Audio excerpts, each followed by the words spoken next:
Le mercato, on en parle depuis longtemps de ce joueur, ce défenseur de Bournemouth, Zabarni, Fabrice. Euh, où en est-on? Est-ce que les discussions avancent? Est-ce que ce défenseur dont on parle depuis plusieurs jours, à ton avis, va finir par signer à Paris? Oui, même plusieurs semaines, hein, Ouais, piste c'est vrai, révélée par RMC, bien entendu.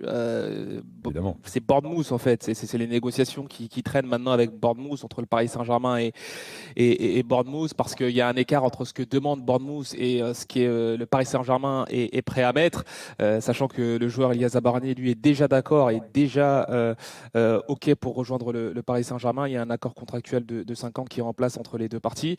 Et maintenant, il faut trouver un accord aussi entre les deux formations, sachant que Bournemouth réclamait autour de 75 millions d'euros. Ils sont prêts à revoir un peu à la baisse, mais ils ne sont pas non plus prêts à diviser le prix par deux, si vous voyez ce que je veux dire. Donc, il faut réussir à trouver un terrain d'entente. Toutes les parties dans ce dossier disent que ça va finir par se faire, mais pour l'instant, c'est pas fait. Vous comprenez, les gars, dans ce débat, je vois beaucoup passer, notamment sur les réseaux sociaux, quand on voit l'avancée de cet éventuel transfert, une espèce de guéguerre en disant, parce que souvent il est dit au club derrière le Paris Saint-Germain, vous n'avez qu'à mieux travailler. Et par exemple, souvent, côté marseillais, on utilise l'exemple là de Zabarni, peut-être si ça fait plus de 50 ou 60 millions, de dire, ah bah oui, mais Ah bah bon, ça fera plus de 50, c'est sûr. voilà, plus de 50, bien travaillé, mais on peut pas mettre 50 millions. Vous comprenez un peu ces réactions-là à chaque fois?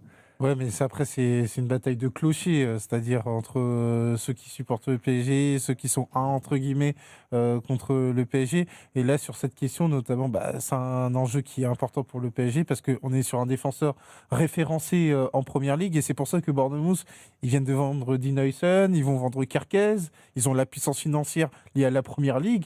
Eux, leur intérêt, c'est pas de faire cadeau, de brader leurs joueurs pour le PSG. Et donc, je pense que c'est une course contre la montre qui va s'activer, mais qui va bien se finir pour le PSG, parce que au final, il y a la volonté du joueur. Et je pense que du côté de Bournemouth, on planifie déjà son remplaçant. Et en tout cas, ce qui est important, Damien, défenseur central à Paris, c'est un poste droitier qui plus est à renforcer pour le PSG. Bah oui, parce qu'on l'a vu souvent cette saison où Luis Enrique a fait évoluer deux gauchers, notamment parfois en alliant Beraldo et Pacho. Il n'y avait pas forcément le soutien qu'il fallait pour remplacer Marquinhos quand il y avait besoin soit de le faire souffler, soit quand il avait un petit pépin. Donc je pense qu'à ce poste-là, droitier, c'est important d'en avoir un, surtout comme l'a dit Elton, qui a quand même un certain CV en Angleterre et qui a fait parler de lui. Donc c'est plutôt un bon choix. Après, cette bulle spéculative en termes de transfert, moi, c'est ce que j'en pense.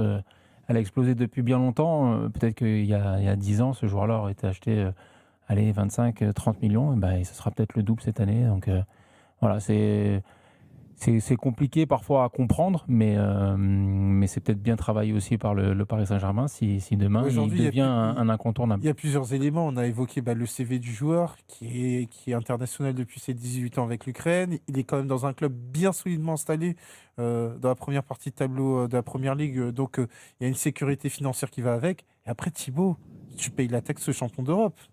Bah oui, T'avais déjà la taxe PSG, déjà. Et là, exactement. tu veux dire que tu as une surtaxe depuis le Ah bah 31 mai, oui, maintenant encore t'es plus. champion d'Europe, t'es champion C'est d'Europe. c'est drôle ce que vous dites parce qu'il y a un dirigeant qui m'a dit exactement cela. En Ah, disant ça il y a double taxe, la taxe PSG et la taxe Ligue des Champions. Ah ouais, Il m'a dit bah ça oui. exactement. Ça va commencer à faire cher, Bah là. oui, bah forcément, à partir du moment où tu es champion d'Europe, donc ça veut dire qu'on va on va un peu plus te soutirer de l'argent. Ouais. Et c'est de bonne guerre. Ouais. C'est de bonne guerre parce que c'est PSG champion d'Europe.